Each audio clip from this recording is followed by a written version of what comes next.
to include 5,000 National Guardsmen from Indiana and Texas. We're at the border right now allowing for border security. So there is plenty of precedent duty military for military to members staff enforcing detention our southern centers. border.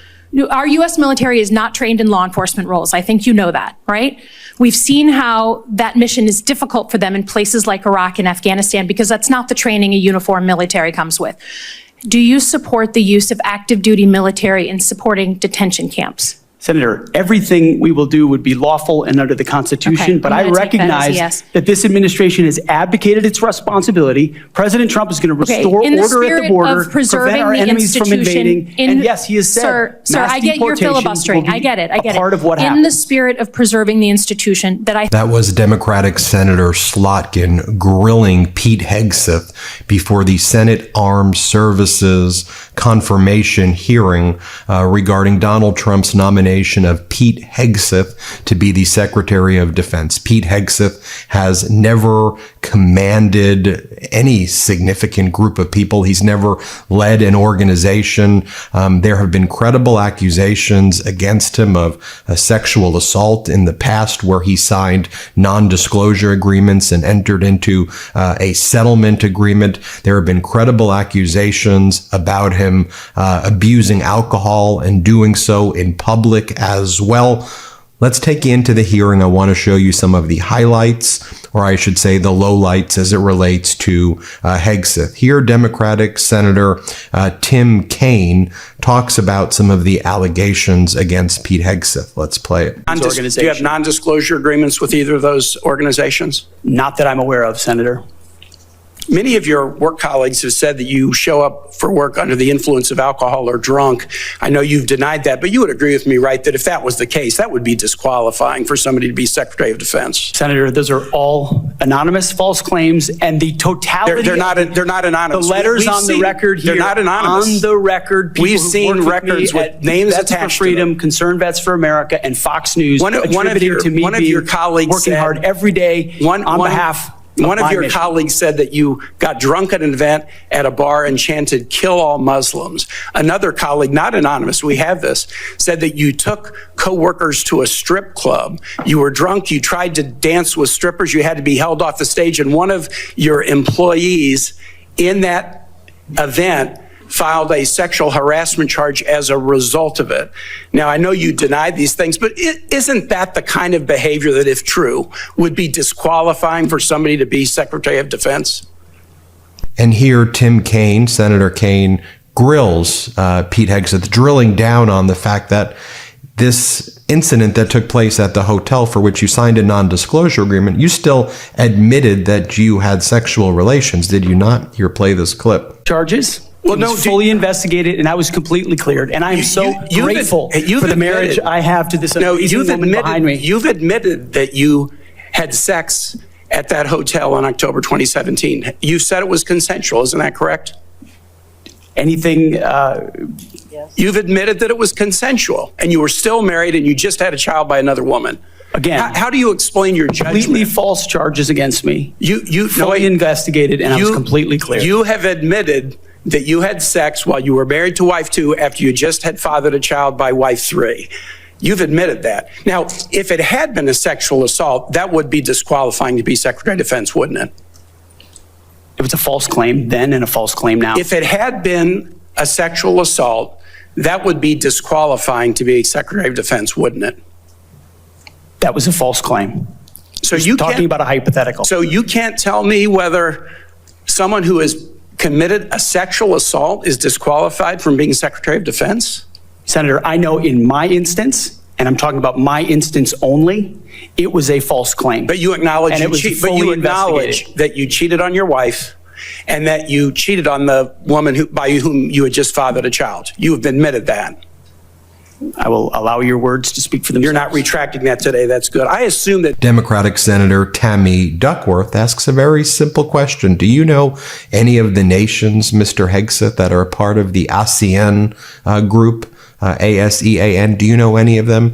Hegseth gets it wrong. He can't name one country. Play this clip. Not qualified to that. You could do acquisition and cross-servicing agreements, which essentially are security agreements. You can't even mention that. You've done none of those. You talked about the Indo-Pacific a little bit, and I'm glad that you mentioned it. Can you name the importance of at least one of the nations in the ASEAN, and what type of agreement we have with at least one of those nations. And how many nations are in ASEAN, by the way?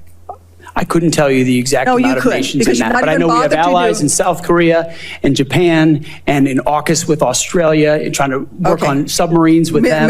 Mr. Hegseth, none of those countries are in ASEAN. Across. None of those 3 countries that you've mentioned are in ASEAN. I suggest you do a little homework before you prepare for these types of negotiations. Listen. Another question here by Senator Duckworth. Let's play it. I want you to be able to tell me what kind of guidance will be given to those employees, what will happen whether or not you pass that audit. Have you led an audit of any organization? Yes or no? I don't want a long answer. Yes or no? Have you led an audit of any organization of which you were in charge? Senator, in both of the organizations I ran, we were always completely fiscally responsible. Yes or no? Did you lead an audit? And the way yes or no? Did you lead an audit? Yes or no? What are you afraid of? You can't answer this question. Yes or no? Did you lead an audit? Do you not know this answer?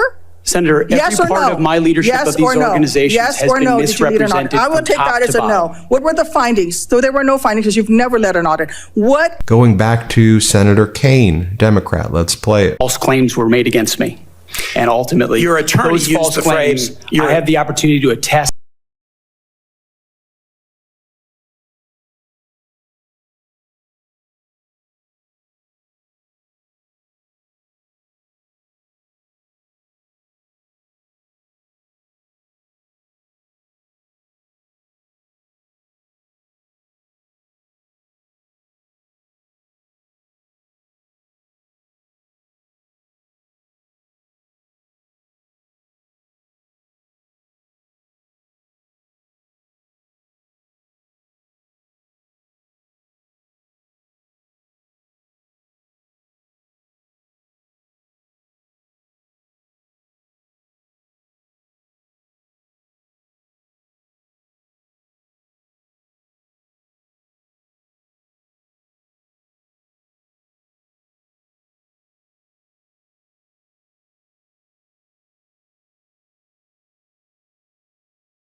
victim of previous wildfire, but he also warned, "We must not politicize human tragedy or spread disinformation from the slightness.